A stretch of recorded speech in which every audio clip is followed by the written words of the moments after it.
Welcome to the Phoenix Podcast, hosted by Marta Miner, with guests who have walked through fire and emerged stronger than ever. Let their stories light up your way. Hello, good morning, everybody. We have an amazing guest here with us today, and I'll tell you a little bit about her, but I'll also tell you that we did have her previously on our podcast. Her name is Angela Duncan, and I'll introduce her in a second. But what's interesting is we had such an amazing conversation with Angela, and unfortunately, it didn't make it to air. We were never able to post that episode because that day was all the stars aligned against us. It was the craziest day. The episode disappeared from my computer. I lost all my files on my computer that day. And my wallet was stolen the same day. It was like a perfect storm of the weirdest coincidences. And we were talking about money. So it's really odd because like my money was stolen that day. So we can get into that because that probably is no coincidence. But let me tell you a little bit about our guest. So it's my personal friend, Angela Duncan. She is actually a survivor of childhood abuse and poverty. Angela was raised in Section 8 housing and welfare, and right now she has 25 years of personal finance study. She embarked on diverse career in banking, financial advising, owning a top 10 Remax office for 5 straight years with over 2 billion in sales. That's a lot. Yes, and girl. Yeah. and establishing and selling her insurance agency. And currently now Angela is committed to closing the poverty gap by empowering others to change their financial future. So welcome back again, Angela. We're so happy to have you again. Yeah, I'm ready to do this conversation take two. Yes. Yeah. It was good. I'm really so happy to see you too. I could have just kept talking, might have been talking to you when you weren't even in the room for the last month so last time you shared this morning moment that you do, and I started to do it, and it's made a huge difference in my life. And I'm going to start by saying I cracked up because I'm like, duh, of course, duh. But then I was like, well, if it's so duh, you should do it. And you had said, take a time in the morning and write 5 things that you're grateful for and your goals, like really get in touch with your goals. And I thought this is why I was like, oh, of course. And so for me, the 5 gratitudes were easy. Like it was easy to get them out. But I started to see how my goals were murky. Because when you have to write them out, you start to be like, when you're writing, if you're sure about it, you write it. But when I was like, oh, is it this number or is it that? Like I just started to, but I will tell you that the process of doing that in the morning, I'm not going to say unbelievable because it's believable, but it is like epically momentum generating. And in ways of not just money, but the clarity and the synchronicities that start to come and the training of your brain that like when I'm not in that 2 minutes, like I find myself like I'm cooking and I'm like back to what you wrote this morning and having the switcheroo be very easy. So I wanted to start by like sharing that you made such a significant difference in my world because I did that. And so could we start off by you sharing with our listeners the genesis of why you were doing that in your own life and why you were inspired to share it with us and anybody really who's in your programs or who you work with, but also doing it in your own life because you do it every day. Yeah. Yeah. So I was struggling starting my day. And I personally struggle with being positive and having that positive mindset.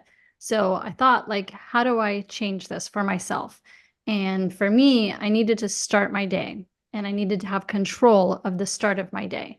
And so having a gratitude journal and starting the day with just writing down 5 of my top goals that I'm working on right now, but also writing what I'm grateful for. It helps my mind just start in a positive manner. And being grateful in life really just helps start that day because there's so much around us that we could be grateful for, but we don't always pay attention to it. So when we're intentional with those goals and intentional with the gratitude, it helps you align your values with your goals and just approach the day, approach other people, approach your projects in such a positive and grateful manner that I feel like you get a lot more done, and it helps you stay focused because now you're writing those down so that you're intentional with your time for the rest of the day. Love it. And then you mentioned that you had at the beginning, hard time staying positive, so you implemented this strategy. I'm just curious, maybe you can take us a little bit back and tell us your story. Why were you not positive to start with? Was it something from your childhood or a story you were carrying with you? What was it? Yeah, I do believe it comes from my childhood. I came from a very intense and negative environment, and it wasn't something that was fulfilling. It wasn't positive. It wasn't a parental household that is encouraging you to do things. And so, starting off with that, you carry that into your adulthood, whether you think you are or you're not. It does that. An early environment really shapes who you are as an adult. And so, I have to be intentional to make the changes. Then I have to be intentional with what I'm doing with my time as well, because I want to control what comes into the brain so that the output is much more positive. And I love living in positivity. Like, people want to be around you, they want to be part of what you're doing, they listen to what you're teaching. And that's the best way for us to impact others, is to be that positive person. But I had to start with me first. I love it. I remember something that I was very touched by too is that I feel like in your presence, none of my excuses can exist because of the sort of the upbringing that you had. Like, you have every reason, quote unquote, to be mean, to give up, to let that situation control you, to define who you are as a victim, but you don't. And I think, again, like 99%, I'm not, but the thing that exercise did was flip that switch on that little bit that's there that actually is quite impactful. That small amount of anything, like, oh, like just complaints, even it's not possible in your existence. So what I would love to know too is, like, how did you make that switch? Like, how did you, okay, so the one is this exercise, but what is this like aha moment, or like the moment you said, this thing is not going to define my days and who I am? Or maybe it was a series of moments. Can you tell us about that?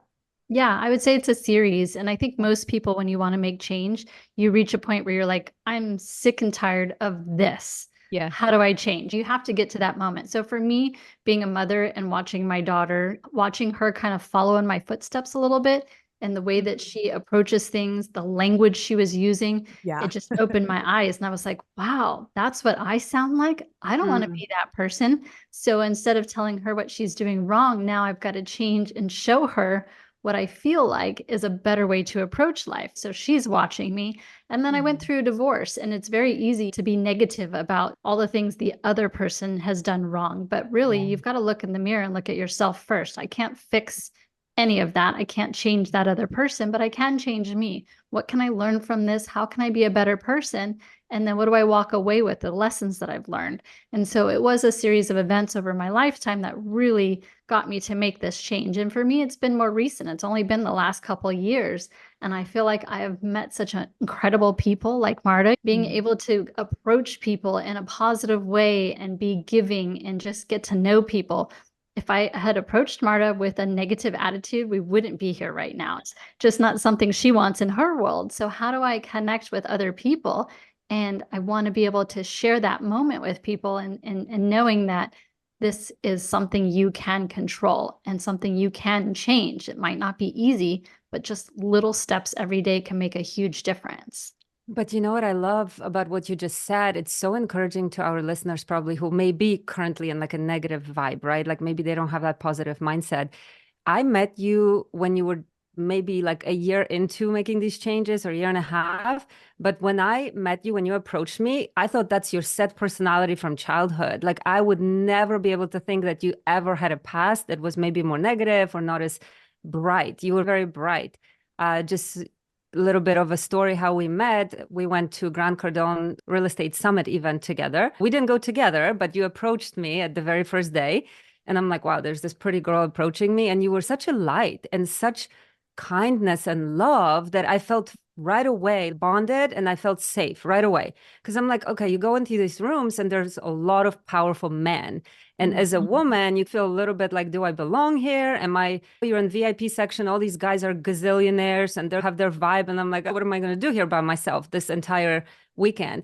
And then Angela shows up right away and she's, let me just take you around the room and you can get to know all these guys. And at this dinner, we're going to sit next to this guy. At lunch, you're going to sit next to, and she was just this bright light that guided me through the entire event with this really attitude of she didn't want anything from me. She didn't have anything to gain. She didn't even know who I am or how she can benefit from doing that. It's just the pureness of your heart that's doing it for other people. And that's why it shocks me that you barely just changed that. And to me, I was like, oh no, she must have been like from a really good family. You pull up in your G-Wagon and I'm like, oh, she's just always been wealthy. She lives in Miami. You know what I mean? That's my perception.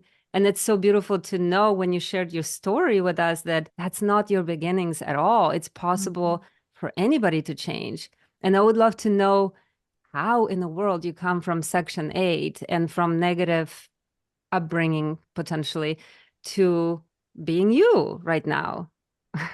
Yeah, early on, like as soon as I could move out of the house and sign my own lease at 18, I knew that I needed to remove myself from that situation. And looking around me, I could see people, they had money and they went on vacations and they weren't stressing. And I was like, how do I get to that level? And just being a very curious person and asking questions, finding people who appear that they have their stuff together and say, what do you know? And what I find is people who are doing great things in their world want to share. And when you connect with those people and you come from a place of contribution, like when we met, I don't want anything from you, but I want to get to know you and see how I can help you too. And if there's something that you can teach me, which you do great with Airbnb and real estate, I know I can learn from you, but I want to come from an open heart. And so that's really been my approach over my entire life when I'm learning is finding great people doing great things, learning about it, then turning around and sharing that with other people. Beautiful. That's so beautiful.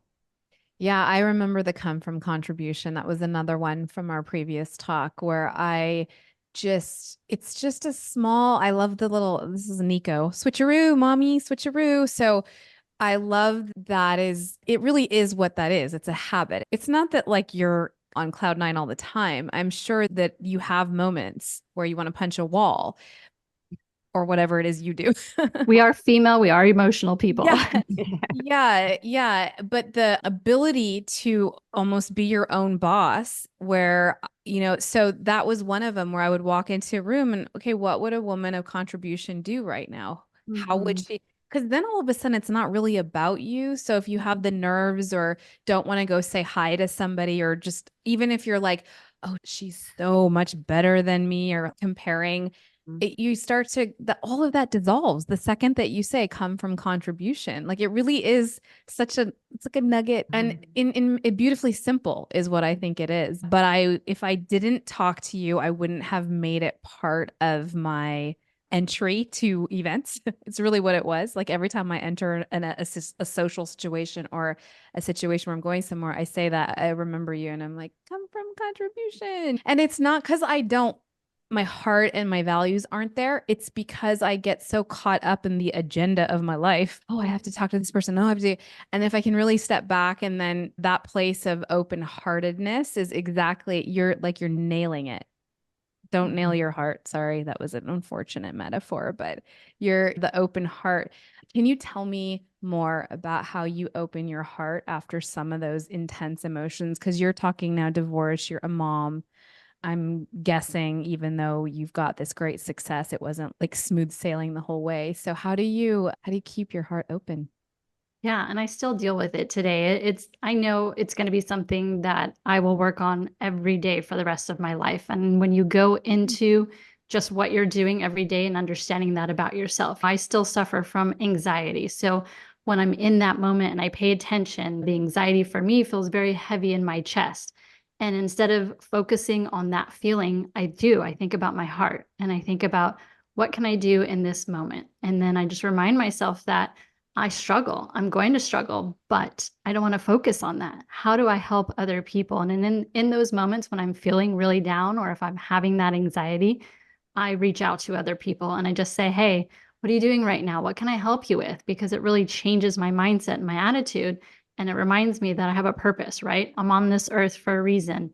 And while I may not understand what's in front of me, all I can do is what I can control today. And being able to help other people, that's how I keep myself in this positive mindset. And we all are very busy. I'm fortunate in my life now where I'm an empty nester. My daughter's off to college. I do miss her every day, but I don't Your have some of daughter those. is I off. know. Can you believe it? What? Like Okay. she looks Side 20. note. Yeah. Yeah, I do have a little bit more free time on my hand, but it wasn't always like that. But you can find 5 minutes every day and give to Yeah. yourself unselfishly and just keep working on it. Whatever it looks like for you, you can make that change, but you got to block the time for it. Yeah. Yeah. And then I think the very first time I learned about if you are really feeling down, help somebody else and it will bring you up is I remember Tony Robbins, maybe, I don't know, 20 years ago. I don't know how many years ago I came across that. And when you implement that, it really works. It takes you out of your own misery and feeling sorry for yourself to give to others, help somebody else. It instantly lifts your spirits. That's how we're built as human beings. I'm not sure why, but the contribution actually has better effect on you maybe than even the person you're giving to, right?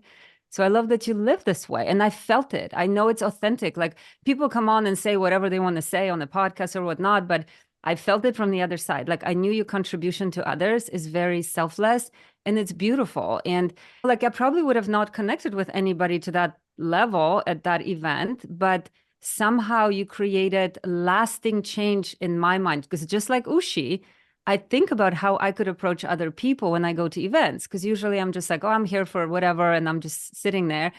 If somebody comes up, great. But I'm like, what if I added value to somebody else? So we think of you when we go to events. That's the kind of difference you made for other people's lives, which is beautiful. Yeah, not in a creepy way, in a way of inspiration. And I think we keep mentioning it not to make you squirm in your seat, but to really, for our listeners, that I do this so much where I think I need to hit a home run in order to have the change I want in my life.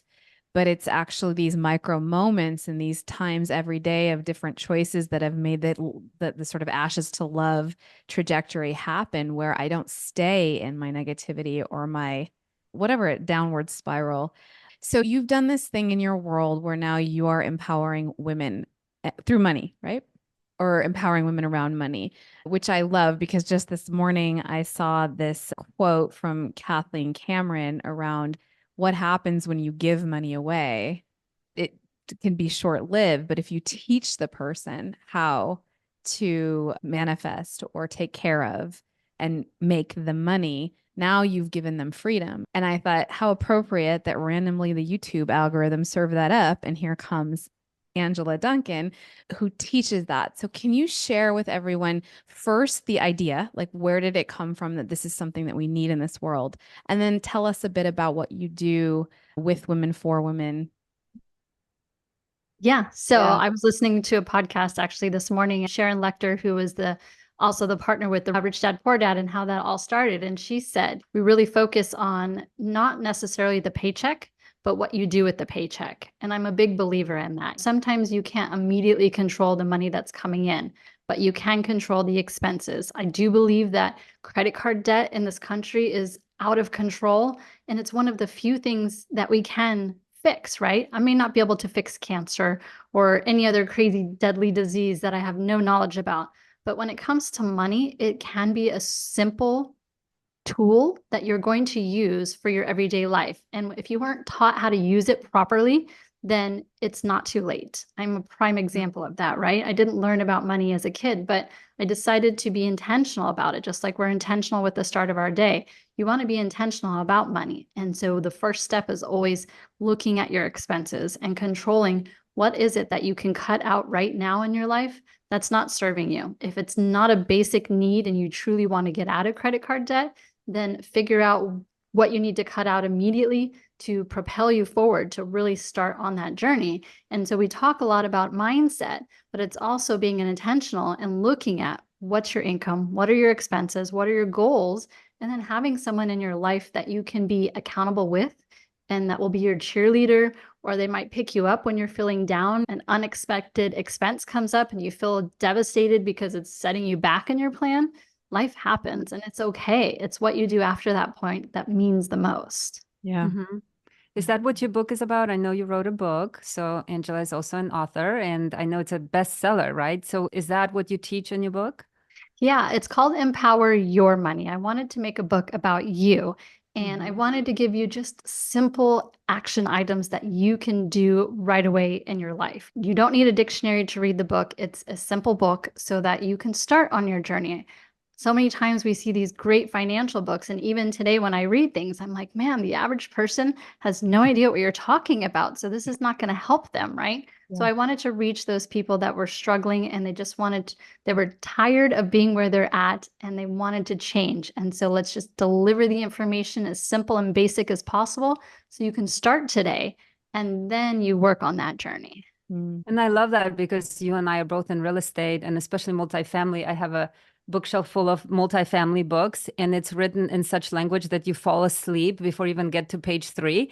And I read it, but I'm like, I'm not retaining this information because it's written by men most of the time. And Mhm. it's in a language that is way over my head. I don't want to really remember these words even. So I love that what you're doing is, first of all, from female perspective, it's a little bit different. And secondary, like you actually want these changes to stick and you want people to learn whatever you're teaching them and implement. If they don't understand the vocabulary, if they don't understand what they're reading, they're not going to implement. They're going to gloss over it, and it will be just one of the books on the shelf, like 100 of mine multifamily books. I know. You just said cut out what's not necessary. And the first thing I thought of was this financial investing app that I have that I never open. So I'm like, oh, same thing, gloss over.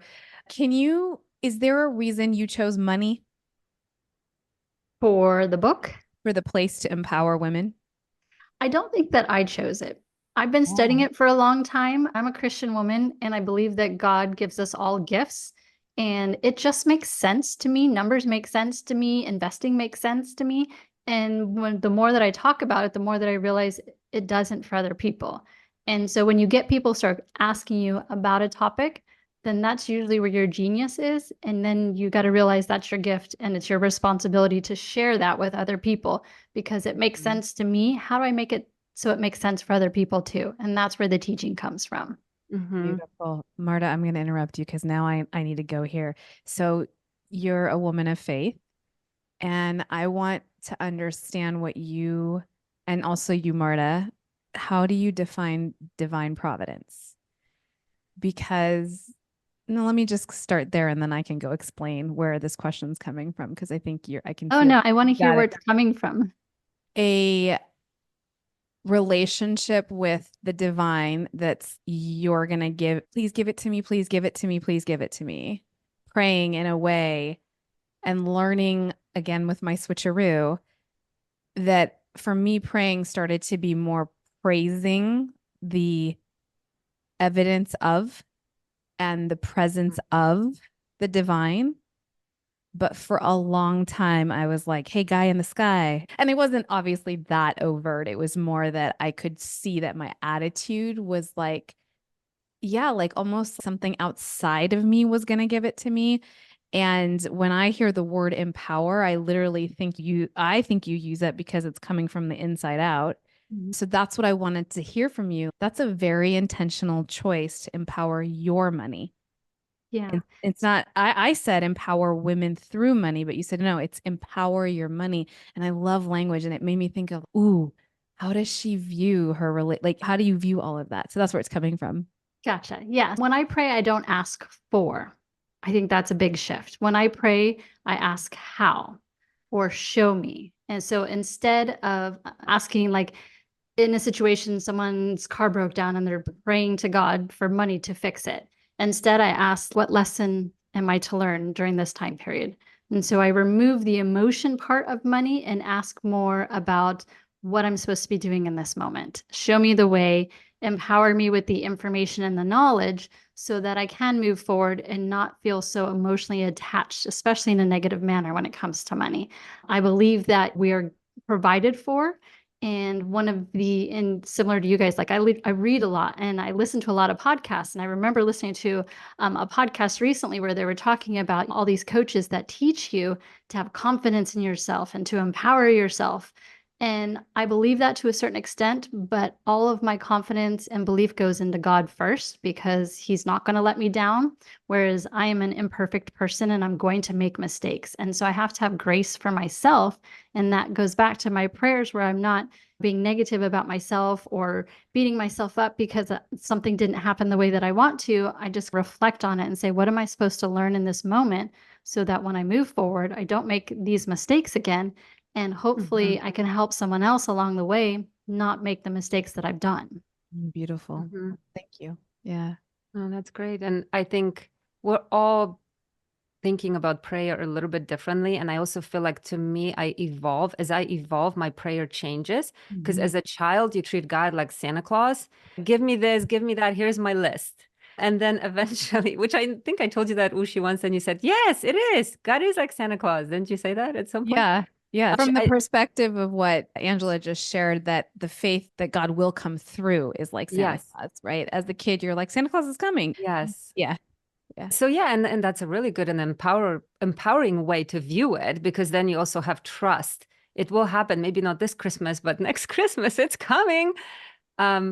I think I also am starting to learn that sometimes when I don't get what have on my Christmas list, it's for my best interest, right? Sometimes we're meant to go through challenges or different lessons before you get the Christmas wish, because we need to continue to grow and develop. And just because God said not today doesn't mean not ever. It just means you're not there yet to be able to accept the gift that I would give you, right? Good example is, for example, like recently my dog was very sick, and I just remember thinking, I don't want this. No, I'm not accepting this, God. Like, I don't want my dog to die. She is too young. There's no reason. But then I thought, you know what? If that's your plan, I'm accepting it. It's painful and I don't want it. And I'm accepting it because there must be a reason. There's definitely a reason. And now that she's passed last week, I see the clearance, and I don't even know what happened with that, but I feel relief in some way. And I know it's not the end yet. I don't know where the path is leading, but I know it happened for a reason. And I think that's how my prayer has changed over the years, is that don't just wish for that. And if you don't get it, throw a fit, but understand there is a reason behind this. And maybe next year or maybe never, because it's better for you to never get that, right? So that's where I stand in that. But we all have different life stories and different perception of what God is and how He grants wishes. Yeah. I like to reach some of our listeners who might be in the dark night of their soul. And I really loved how you shared, because I asked you what happens with financial devastation. And so sometimes that might look like a really hard divorce. And sometimes for me, it's looked like really hard separations from business partners. And I was looking back in preparation for speaking with you today about, wow, I did turn that situation around, and it was an ashes to love situation. How did I get the love back? I was like, how did I get it back? And it really is, there's love. It's partly this. Thank you, God, for this experience, which I drew to myself also. And then there's this grace that broke through something that was essentially, how I see it, was like limiting the way my gifts could come through me. And I needed to make that switcheroo. And the question I have for you is, I there's no way, based on your story, that you didn't have these moments where you're like, I feel rock bottom right now. So in those moments, can you talk us through whatever you remember about the way you lifted yourself up? Yeah, so it depends on the situation. It usually starts with me alone time. Like I need time to just think and to process. That's just the way that I work through things. And when I have that silence and I sit through that silence, that's when, for me, my breakthroughs come through. It's when I learn the most about myself in that situation and understand that. And I go back to the word control. And I do think this comes from my childhood because I had no control over what was happening to me. But understanding that I am going to grow through this and that my story is not finished yet. And I really have to have that positive self-talk with me. And then I reach out and I ask for help. And it could be a friend, could be a mentor. It could be me helping somebody else. But that first stage for me is that sitting in silence and just allowing myself to move through that pain. Because when you don't deal with it, it's going to come back, and it usually comes back much bigger. Mm. And so if you don't deal with it in that moment and allow yourself that time, like that time out, I can't get through that. And I've been through that dark quite a bit in my life with a lot of the changes that I've been through, growing as a person, understanding more about myself. Even today, I still have those dark moments. They're shorter because I don't want to sit in it too long. But that first part for me is that sitting in silence so that I can understand and hear myself and grow through it so that I can move through the pain to whatever is next and on the other side. Beautiful. Yeah. I think, and I don't know if this is last conversation we had, you had another great tool, and I'm not sure if you use that little tool in those moments of darkness, but the tool you shared with us is like a little knob that you turn down. And to me, this was huge because we all have that negative voice, right? And in the moments of darkness, which all of us have, it's a human experience we're all going through. In that moment, I think it's very important to use the tool. Tell us a little bit about the tool, how you implementing it, because it's worked really well for me. So Yeah, this one's backfired on me recently because Oh, it depends on who you're talking to, because not everyone understands. Think about a TV in front of you, right? Or Mhm. like a radio, and you use that knob to turn the volume up and down. Not the younger generation has no idea what I'm talking about. So what we're talking about in this moment is when you're feeling in that dark spot or you're having those negative thoughts, to close your eyes and envision a knob, whatever knob can look like for you, and turn the volume down on that negativity, turn the volume down on that darkness, on those thoughts, on those words, turn the volume down. And then I clap because I need something to snap me out of that moment. Ah, And then I take the knob and I turn the volume back up on the positivity piece, on the self-talk that's positive, on those better thoughts. And so it's like a three-step process of turning it down, clapping myself out of that moment, which makes me laugh most times, and then turning the volume up because I've got to switch that attitude. And I have to do something physically for me sometimes to get out of that darkness. So love good. that. I'm gonna be clapping all over the house. Love it. But you know what? Because I think a lot of us, I used to think that your thoughts, you can't control your thoughts. And a few years ago, I started slightly controlling it, but it really helped me with your knob because thoughts are repetitive. I don't remember the statistics on how many of the same exact thoughts you have. If you guys remember, let me know. But it is repetitive thoughts that continue to come to you. And you think that's just my brain. I can't do anything about it. And when you implement the strategy that Angela is talking about and you turn it down, let's say you say, I'm not good enough, I'm too fat, I'm whatever it is, turn it down. And all of a sudden it goes away. And I'm like, wow. And Yeah. at some point, it's just not as prominent. It's not that you're ever going to get rid of it completely, but it's not going to be front of your mind, stopping you from doing your life the way you want to do your life, right? Yeah. And what I found out with that tool too is that like the awareness, like between that and then gratitude, the awareness of how I think I'm a positive person. I really am like I'm Ushi, I'm positive. And this sort of heightened self-awareness around some of these disempowering thoughts, especially when it happens is when you start comparing yourself to other people. I'm good in my house. I'm like, yeah, girl, like I love myself. I'm celebrating myself. And then the minute I go to an event where there's like all these powerful women, I'm like, oh yeah, I'm like, oh, I gotta do this. I gotta do that. And immediately I'm like, even you saying you gotta do something is diminishing yourself. What happens? Like come from contribution. Here are the gifts I have to give.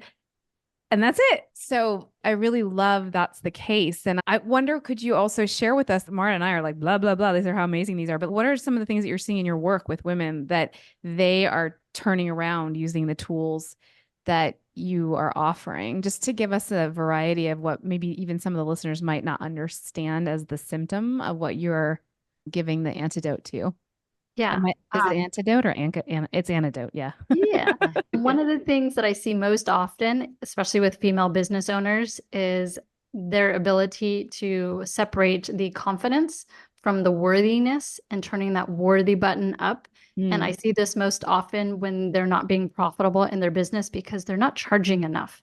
They know their stuff. They've been in this field forever, but they don't have that value or that confidence necessarily in, am I worthy enough to charge more? And so I think that has been a huge breakthrough for a lot of people is I say just test the market. The next person that comes to you and wants your service or whatever it is that you're offering, up that price and let's see. Let's just test it. Let's see what people say. And when they see the yeses come through and they're starting to create more profit for their company, it's not just about them in the moment because they know that they can give, they know that they can deliver on what they're promising for their services. But someone saying yes to a higher value builds their confidence. And now they can turn that volume up even louder because the more money that they're making for their business, the more they can impact other people, whether it's their own family, their own financial goals, charity, church, whatever is important to them. They understand that tool that they're using called money is now something they can share with other people. And I love seeing that because then they're like, oh, wow, I can charge more? Yes. Just make sure you're delivering on what your value, your promise.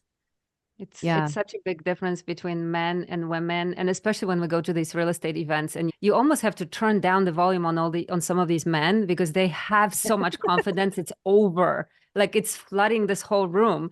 And then for women, we're like, oh, I don't know if I'm worthy. And it's quite interesting to see that because sometimes we have an even better value product or whatnot than a guy, but the guy goes in with his volume all the way up, the neighbors can hear it, and we're slightly just like testing. I wonder where that comes from. Do you see that often in your work that women, for some reason, when it comes to charging or feeling worthy of making the money, somehow we hold ourselves back? I And think for men, it's just a natural thing?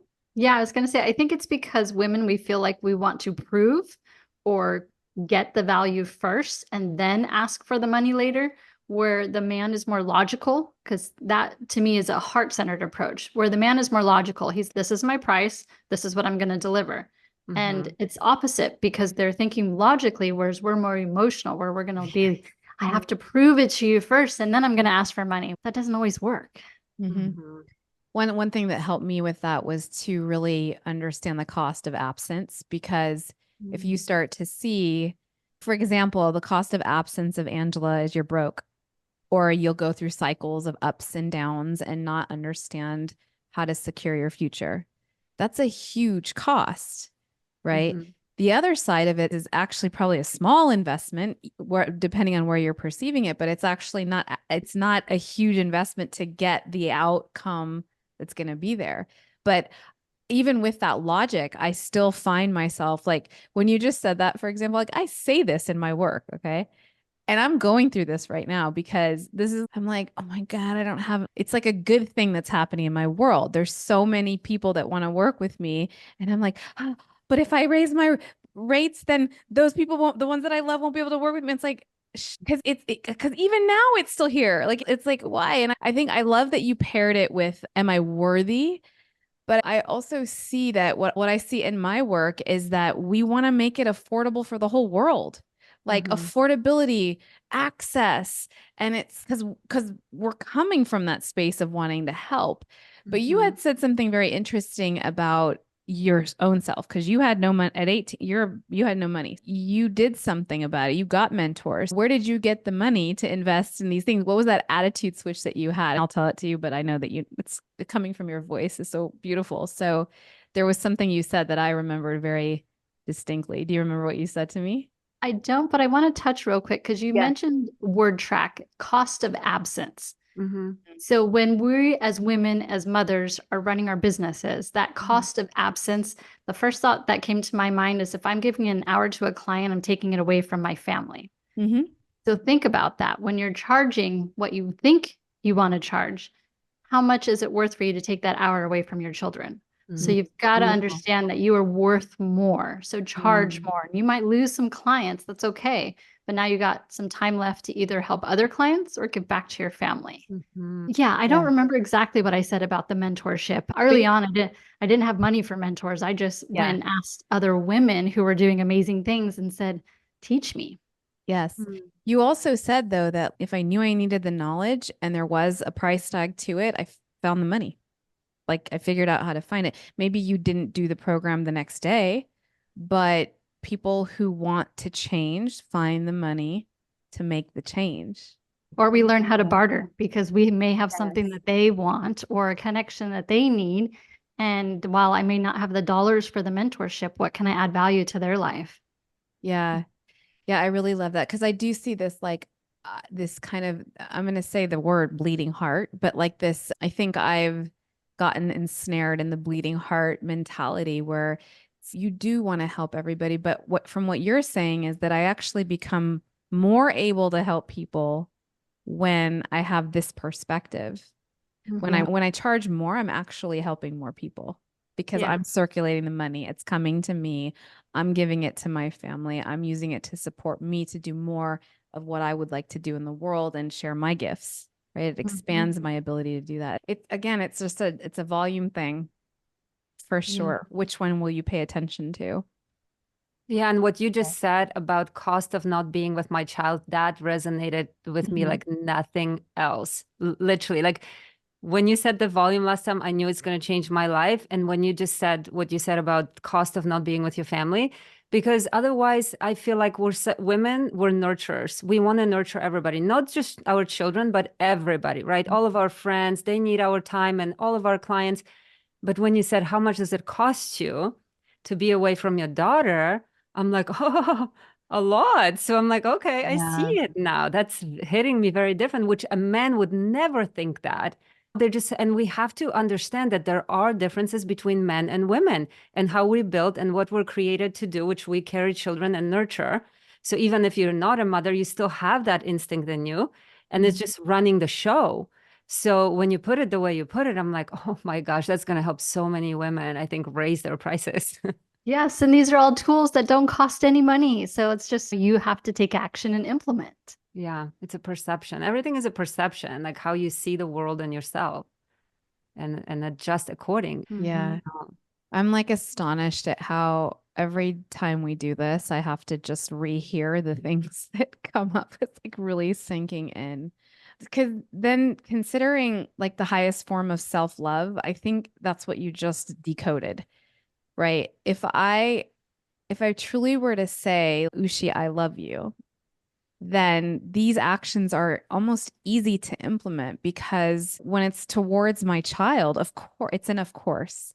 But when you both just said what you said, I'm like, oh, it's an of course. I love me. It's an of course that I would consider life this way or think Mhm. about raising my prices or look at what would best support me to give my gift. That's okay, Ushi, to think like that. Mhm. Yeah. No, it's beautiful. So, Angela, tell us a little bit more what you're currently working on, because I know you do so many different things, including real estate, writing books. There is a new position I think you took recently, right? Tell us a little bit more about that and how women can work with you or how they can benefit from being in your presence and invest their money with you. Yeah, I sold my last company February of last year. Oh, And, congrats. we mentioned earlier about sitting in silence, and that's what I was hearing from God. I'm like, okay, I sold this company. Let's go. What am I going to do next? And just kept hearing him say, it's not your time. Mhm. And so I launched a podcast, wrote a book teaching people about money. And I recently partnered with a company called Drive Planning, and they have the opportunity for people to bring their money to the funds and we create certainty. And what that means is when you bring money to Drive Planning and become part of my clients, we're going to tell you exactly how much you're going to make. It's like walking into a bank and getting a CD. The bank Wow. tells you the term and they tell you the interest rates they're going to pay you. We do exactly the same. So a lot of women, when they invest, they don't like the feeling of uncertainty or they don't know what they don't know. So this is a great opportunity for me to teach, but also to help create income and real wealth for my clients. And Mm. I'm really passionate about teaching. And now I've got an avenue. It's like watching The Secret, where they're like, oh, go out and get abundance. And you're like thinking, okay, how? Yeah. Well, now I can teach and now I have the how too. So I'm excited for the partnership. I know it's going to be a great value for a lot of people that I work with, but I still teach, I still coach, and I still speak at events because this is my platform. As many Mhm. people as I can impact and change their lives about money, then that's my purpose. I'm serving in my purpose. It's I love that. amazing. I want to give you a chance to role play with me because everything, I want every woman on the planet to have what you just said, right? but then our own objections and resistance come in the way. So I want you to speak to that, because if you're sitting there right now and your resistance and objection is in your face, we have this wonderful opportunity where Angela's going to talk to it for us right now. So what are some of the common, you're probably so well versed at seeing it. Like when women come to you, they're like, "Okay, I want to work with you, Angela." And then all of a sudden the like doubt creeps in, or what's creeping in for most women, and talk to that whatever, the gremlin that's saying no to something that they actually in their heart want to say yes to. Yeah. So role play is sitting down and saying, what's important to you? Mm-hmm. Is this your business? Is this your family? Is it future goals? Maybe you want to get out of debt. Maybe you want to buy a house. Maybe you want to travel. And let's just sit in that moment and let's write that down. I want you to visually think about what it is that your own goals are. And the exercise I like to do is for someone to close their eyes and imagine as if it already happened. What do you feel like in that moment? Who is there with you in that moment? What does it look like? And just have that person talk to me about it. And when we have that end in mind, we can walk backwards to today and figure out what are the steps that we need to do and implement right now so that we can help you get there quicker. And when you have that self-doubt, recognize that's normal. We have this sensation in us that says fight or flight, right? When something doesn't feel right, when we're nervous, when we don't understand something, our body's going to tell us no. Recognize that's going to happen. It's okay. And now let's talk about actual steps to move you forward. And each time you get into that moment where you're feeling scared and nervous and don't want to move, you have to recognize it first before you can move forward, because you can't just roll right past it because it's going to get bigger. And coming back to the emotion piece of what is it that you really want in this life? What do you want to accomplish? How do we get there? And when we have a plan and we can execute it, that's something you can control. It's just so exciting to just watch people go through this process. Yeah, it's amazing. And for people who are still grasping, like, why do I come see someone like you? Yeah. When you don't know something or you need help, you're going to go find someone, right? If I have to have heart surgery, I'm going to go find a heart doctor. And finding a partner, a mentor, a coach in your life to help you get to where you need to go, because they're just there to teach you and to be your cheerleader or pick you up when you need to. Find an expert and don't be afraid to ask questions about them. Show me how you are an expert. I'm an open book. I will show you my failures. I will show you what I've accomplished. And if I'm not the right fit for you, that's okay. If you just want to ask some questions, I'm still here to help. But making sure that you're aligning with someone who has similar values to you is important as well. Yeah.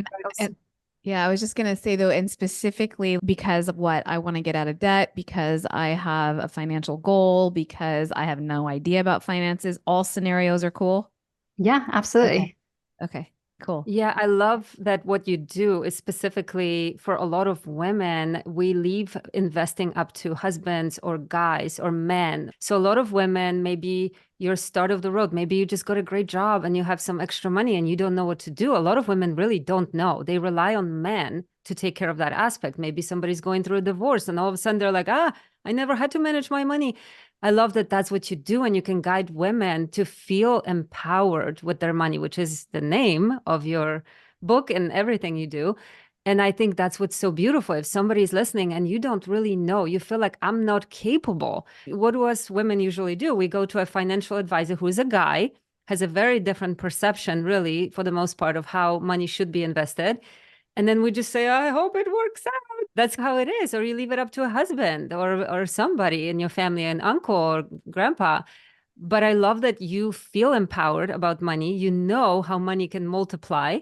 And a woman coming with you will feel safe because you're also a woman. You've also been through a lot of things in your life financially. And you can depend that you understand the game, right? And I love that women can come to you, turn to you and say, hey, I'm at the beginning of my journey. How do I invest? How do I get started? It's just amazing. Yeah. And even for the women that are married too, when you think about statistically, half of the marriages end in divorce. And one of the biggest reasons is because of money.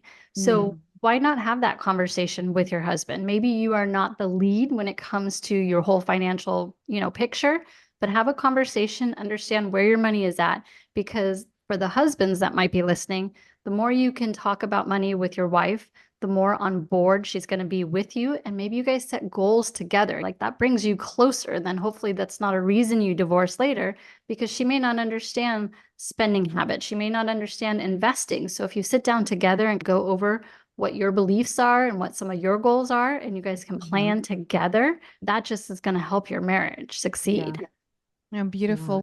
If you can believe it, we're already at our hour. So thank you so much for being here. And I hope to keep having you back. And I so much appreciate your generosity of spirit. And any last words before we sign off for today that you'd like to share?